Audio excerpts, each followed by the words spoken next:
بابا ممكن تديني التليفون بتاعك؟ ليه؟ انت عارف يا بابا اليومين دول امتحانات، عشان المستر يشرح لنا النهارده اونلاين. خدي التليفون اهو.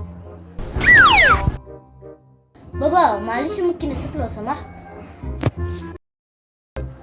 بابا ممكن بس توطي التلفزيون شويه؟ حاضر.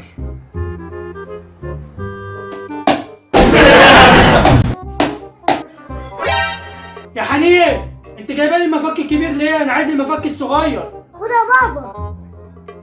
انت بتعمل ايه يا بابا؟ ايه، بصلح الكاتل، عايز اشرب شاي، في ايه يعني؟ هو ده وقته يا بابا؟ خلاص مش هنصلح حاجه.